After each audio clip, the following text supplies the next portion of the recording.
Welcome to Tea Time with Lorna. Now, how was my week? How was your week?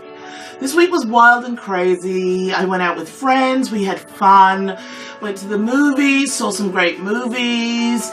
I actually ended up seeing The Greatest Showman and I loved it. I also saw Coco. 2 great movies I loved. I recommend them. Anyway, we're here to talk about tea. Obviously my favorite subject in the whole world. Well, second to acting, singing, dancing, and going to church. But I still love tea. So today I have a dear friend of mine, Gladys, who's going to join me and have tea with me. So Gladys is having tea with me and we're going to talk about some things that are going on in the world today. So Gladys, welcome to Tea Time with Lorna. Thank you, Lorna. Hi. So before we get started, what tea are you having today? So today I'm going to have some sleepy time. Okay. And I am going to have a ginger tea. I absolutely love the ginger teas. I know that they say it's good when you have a cold or things like that, but I just love ginger tea. So that's what I'm going to have as we chitter chat. So Gladys, tell me a little bit about yourself, even though I already know about yourself. So, I am a special ed teacher, and I also do ABA therapy part-time. Okay. I am a single mom, and I am also a tea drinker. But I actually I prefer coffee. Uh-oh. Sorry. Don't say that too loud. Please don't say that too loud. But anyway, there's your tea. Thank you. So, now one of the things we thought about talking about, and I really love it, I'm making money in 2 cups, is the Me Too movement that's going on. What do you think this is about? What do you think this is about? How do you feel about this? I feel like it's something that is definitely important to talk about. I think that it's something that definitely needs a voice. But unfortunately, I also feel like because of just the media and all that kind of things, it kind of takes away from it a little bit because, you know, I feel like things need to more so be done versus just kind of talking about. And it's great that it seems like people are more open with being honest, coming forward with what's been going on with them. But it's not just a Hollywood thing. And I think that's what's important to remember. It's not just something that's going on in Hollywood, it's something that's going on all over. And I just feel like, you know, more should be done as far as like sexual harassment and things of that nature. Okay. Do you know anyone who has been sexually harassed in the workplace? Absolutely. Unfortunately, I know many people who that has happened to. Okay. It's actually happened to me before as well. Oh, I'm so sorry to hear that. I didn't know that. And how did you handle that when it happened to you?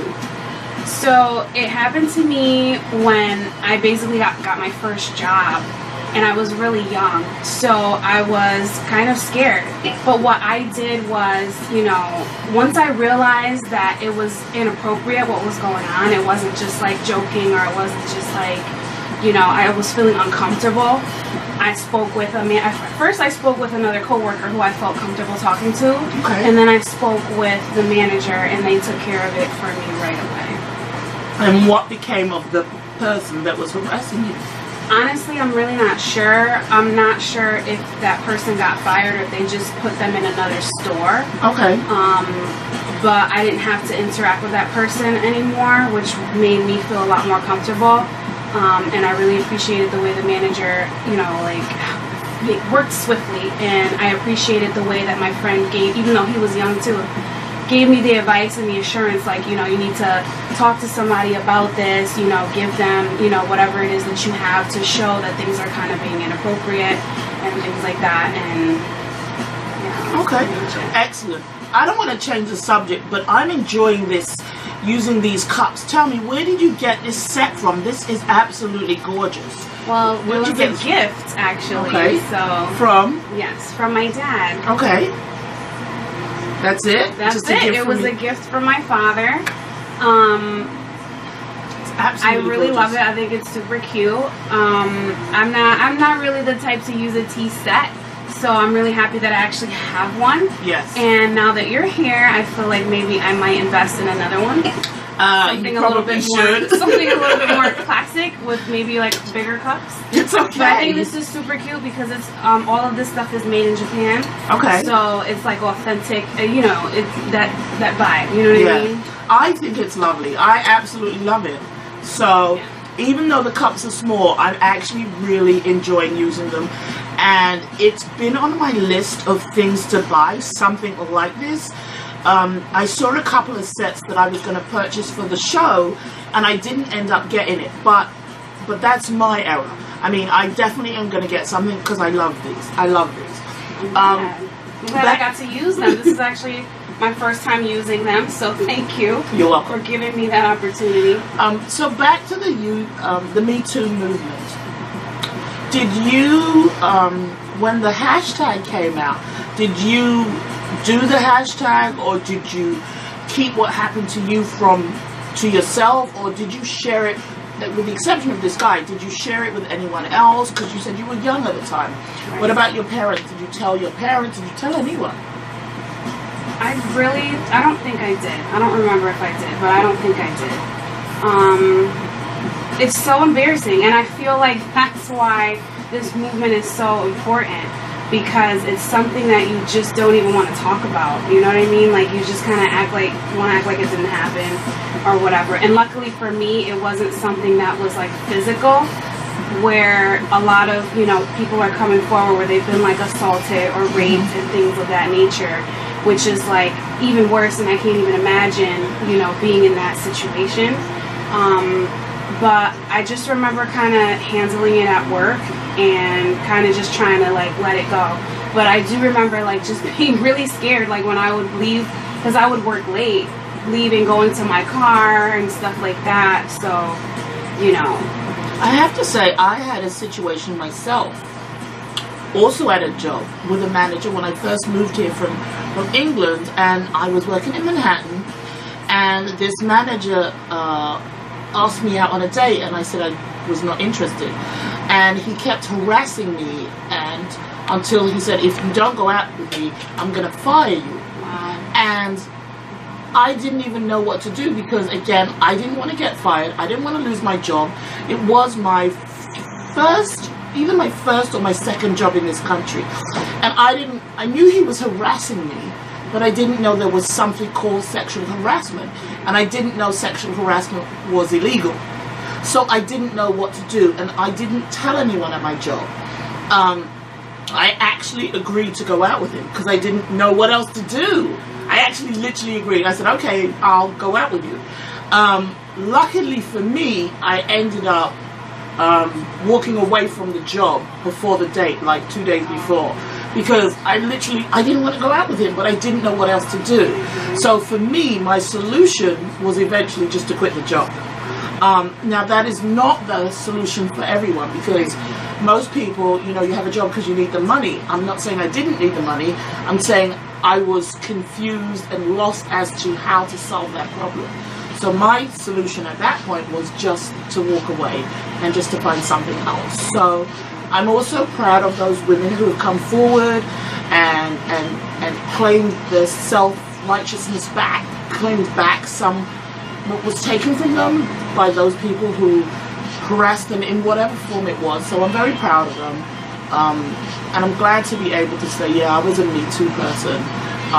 But I've grown from that experience, and I support women who are afraid to come forward, and I hope that more come forward with their stories. I do as well, because I feel like, you know, in order for this not to become a fad, for it to just become something that's just popular right now to talk about, you know, more women who are actually really going through these things do need to feel that, you know, comfortability to come forward about it, because that's what's gonna, and like, you know, laws and things like that need to be passed. I feel like within the workplace they need to, you know, keep doing like these workshops and things like that about sexual harassment. What is it? Because sometimes it can be really subtle and you don't realize it, and honestly it goes both ways. It could be a man or it could be a woman, you know, so we can't just, you know, pinpoint it on men all the time. You know, but I feel like those are the things that we need to be doing rather than just talking about it, because I know that, you know, especially like, let's say in your case, you know, you just quit the job. But that didn't solve the problem, because now maybe he might have done it to somebody else. He could have been doing it, you know, for who knows how long. That's true. Continue to do it for who knows how long. That's true. And it no longer was your problem, but, you know, it could have been for somebody else. And I feel like, you know, that's why I guess more action needs to be taken and stuff like that, so that this just doesn't become something that we're just talking about, or people are just, you know, wearing black dresses on the red carpet about. It's like, that's great, but what else is being done? Well, I know that they have the, they set up a fund where women who want to pursue legal action can borrow from that fund, and they can get money from that fund, and that they use to take it to court to pursue a legal ramifications to whomever is harassing them. So that I know, and the last, I know it had some millions in the fund. I don't know how much, and I didn't follow the story through to know enough about that. But at least, you know, with advertising and publicity, women will know, and also men who are harassed will know, you know what, it's not just Me Too, it's also, here's money if you choose to go down that road, and you can get some satisfaction, some justice from whatever was stolen from you in whatever way. So I'm very proud of those people who've come up with those ideas. That's great. So amen. That's great to hear. Amen. You know what else I wanted to talk to you about? I wanted to talk to you about, which is also a huge hot topic, what's going on, the gun laws. Like, I don't understand. See, we don't have this issue in England, so nobody has a gun. That's really the end of it. It's a very short conversation. Like, police don't have a gun. Nobody has a gun. There you go. That's really the end of it. We don't have this, it's your right to bear arms. We don't have, I don't mean there's no guns in England. It's a rarity. Let's put it that way. Okay? So what is your opinion on the gun law? What should we do? Because I'm so tired of seeing children get killed. I'm so tired. That's my opinion. I'm tired of seeing children get killed just because they went to school. Right. So the hot topic right now is, should teachers be able to carry, you know, have guns in the classroom? Okay. And my opinion on that, being an educator and somebody who works with high school kids, I just feel like absolutely not. Because, you know, I personally considered getting a gun permit, right? Okay. I know a lot of people who have one. Most of my family members do. Okay. And, you know, I just felt like maybe, especially being a single mom, I should, you know, protect myself. And then when I really sat to think about it, I thought to myself, what would be my intent of getting a gun? My intent would be that I plan to kill somebody, basically. Because if something happened, let's say an intruder came into my home, what would I do? I would get the gun to do what? You know what I'm saying? Not, you know, depending on like where I might hit them or something like that. But at the end of the day, it's like, you plan to kill somebody. I mean, I just feel like that was my thought process. I don't know how it is for everybody else, but that was why I was just kind of like, you know what, maybe I shouldn't, you know, because it's not for recreation or whatever. True. I was speaking with, you know, a couple colleagues the other day, and, you know, just the topic of like, you know, hunting and things like that, and how, you know, some people have mixed emotions about hunting. Like, is that really considered, should it be really considered a sport? You know what I mean? Like, because in that case, why do we need to have heavy artillery? You know, like these weapons that can like take down, you know what I mean? So it's a lot. But my opinion is, I do believe that as Americans, that, you know, we do have the right to bear arms, and I don't believe that that is something that should be changed. But what I do think is the regulations on guns, the types of guns that people are able to buy, and most certainly the age at which you're able to buy a gun. Okay. Because right now, I believe the age is 18. Okay. And for instance, if you can't buy an alcoholic beverage until you're 21, you should not be able to buy a gun until you're 21 or older, in my opinion. Okay. I agree, but I will say this. People are allowed to join the army at 18. That means if you join the army at 18, they will train you to use a gun. So now you're in the army, you can use a gun. Now you come home, you can't use a gun. Then you go back after, whatever, a year. Now you can use a gun again because you're only 20. Now you come home, you still can't use a gun. Do you see what I'm saying? I agree with you about changing the age limit, but then there is that. That, to me, is now a mixed message. Well, I think that if somebody is going to be in the military, and in all honesty, you know, I personally believe as well that maybe they should raise the age limit to be in the armed forces as well, maybe. Oh, that's a because, good idea. you know, at the end of the day, a lot of kids who go into the Army, you know, kind of, you know, might come from, you know, an impoverished area or something like that. You know, like they feel like that's their only option to go into the military to get help with school or whatever other things. And in the case that they didn't want to raise the age because of course they need people to enlist, Correct. you know, that maybe there will be an exception for those people who are trained, because I'm more so talking about civilians, you know what I mean, like just the average Joe who's 18, who doesn't have a background in the military, who, you know, doesn't otherwise necessarily need a gun besides for personal use. Maybe you might want to consider that, and definitely, you know, doing background checks extensively, mental health assessments and things like that, because it seems to be a lot of people who, you know, are suffering from some other things who tend to be the mass shooters, you know, and I think that we need to kind of really take that seriously. But okay, so I go into Walmart to buy a gun. And I believe right now you have to wait 3 days or 5 days or whatever it is. You wait X amount of days. Then I write my name. I don't have a police record. I don't have anything. I have a gun. How and when would you add mental health as part of the criteria to have it? Like, do I need a doctor's note? I think it would. So my doctor has to sign off and say I'm not. Basically, like just kind of like how a lot of us have to get jobs. You have to go get drug testing. You have to do XYZ. Okay. You have to get fingerprinted. Okay. You have to go see a psychiatrist. You know what I mean? Like somebody who's gonna be able to at least, for a bare minimum, you know, go through your history, because some people actually have a history. Some people don't. Some people do. Some people might have history of mental illness in their family, something like that. So I feel like maybe something like that could be incorporated. I don't know. I mean, I'm just throwing things out there because at the end of the day, we're all looking for solutions. You know? Correct. Drink your tea. You know, can I tell you, I actually love the idea of getting it signed off, like, by your doctor, like, this is my doctor's note. I'm telling you, like, I part passed, of your physical, you know what I mean? I can get a gun now, and I'm also 21. Woo woo. No, I actually like the idea. But that now puts the responsibility on the doctor. So now, if someone does a mass shooting, are we all going to go to the doctor and say, excuse me, you said he was fine, and he just killed 7,000 people, or whatever the number is. I mean, at the end of the day, that's kind of hard on one person. Yeah. And let's be honest, you could be fine today, right? You could be fine today and not have a mental illness today. Right. And you see him today, you get your gun today, I don't know, next year you lose it and now you shoot the people. Yeah. Like, I mean, I really like the doctor's note, I really do. Maybe they should do annual checkups for that. I don't know, I like it. But it's just, you know, it's just one of those things, like, what can we do?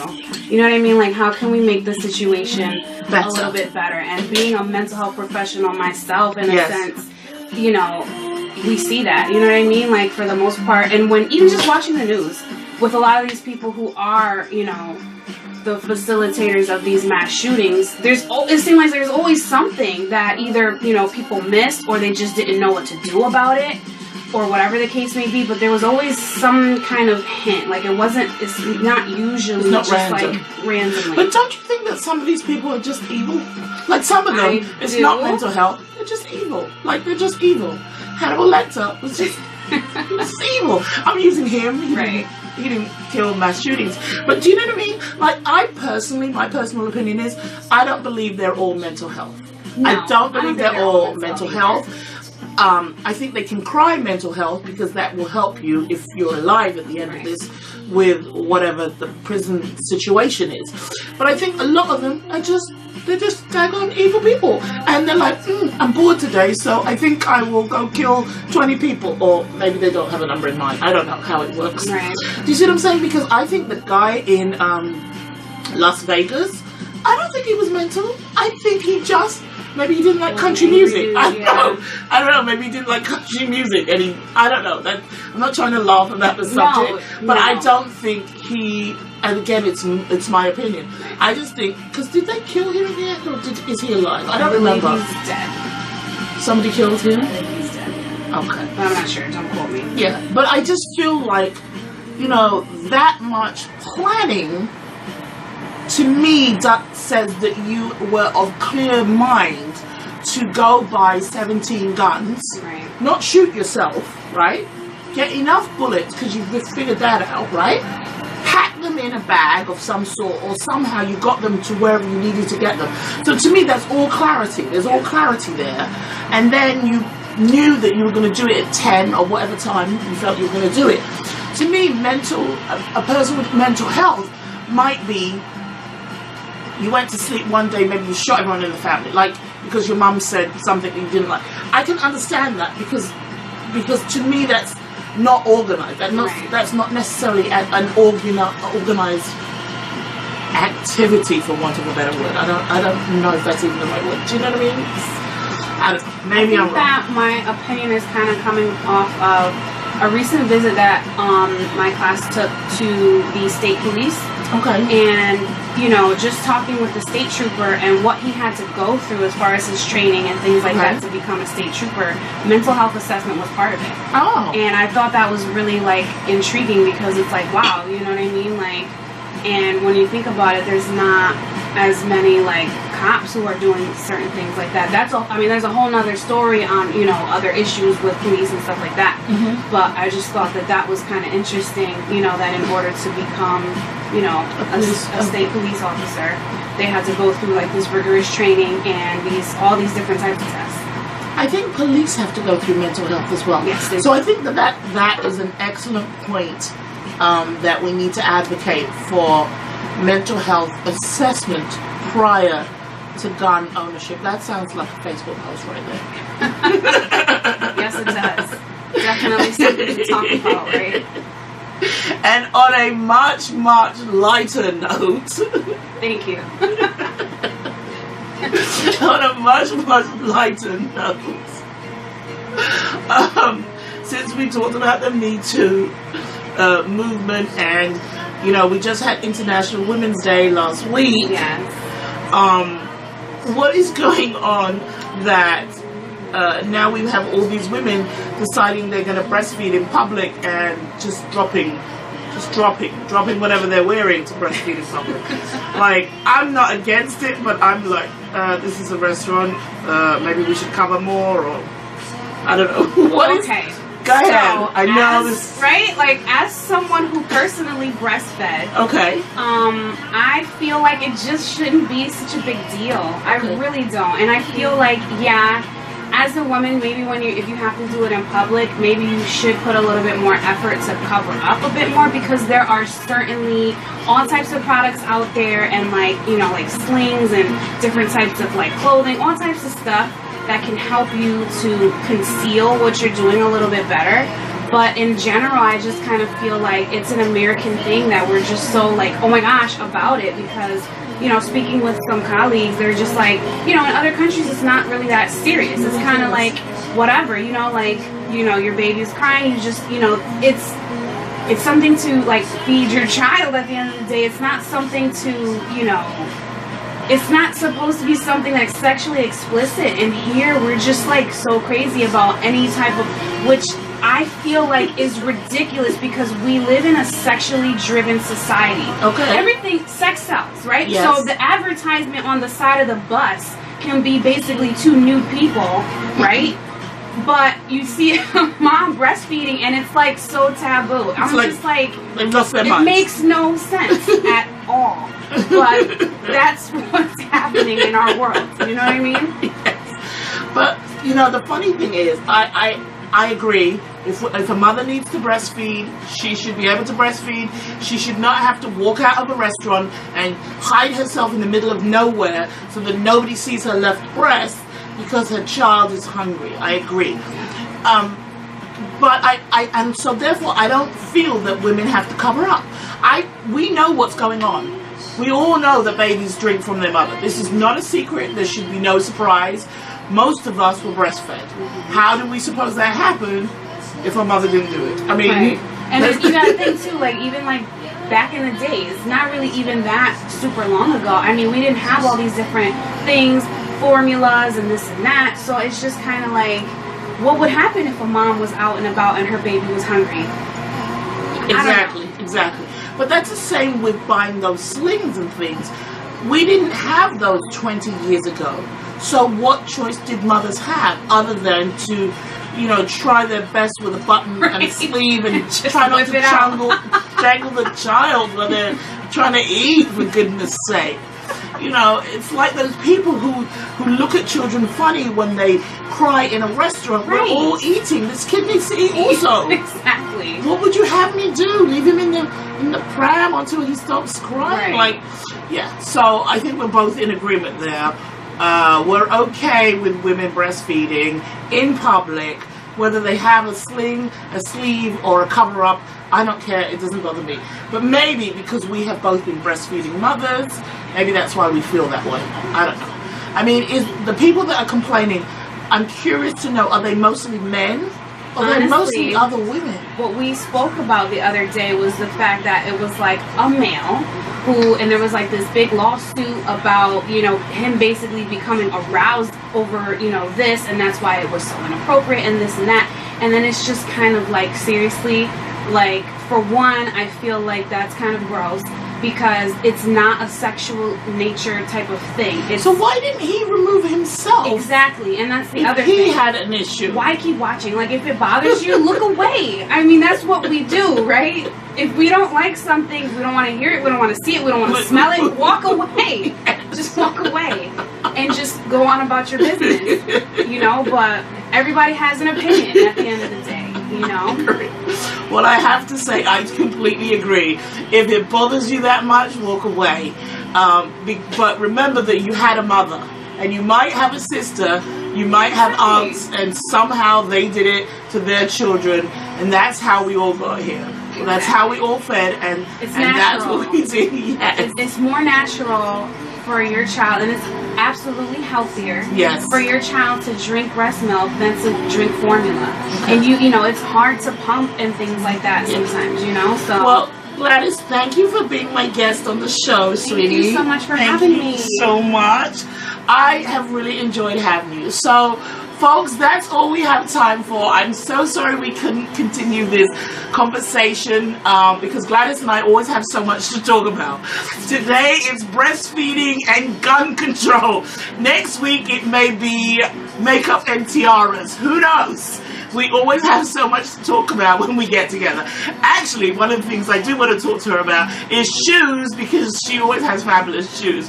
But we didn't get to shoes today. And traveling. And traveling. Oh, gosh. Oh, my goodness. So definitely she's going to have to be a guest on the show another day. Anyway, thank you for tuning into Tea Time with Lorna. This show will also be on YouTube. So if you're watching on YouTube and you like it, please subscribe, leave comments below. And hope to see you on the next show when I believe I'm having a dancer on. Finally. Thanks a lot for tuning in. Bye.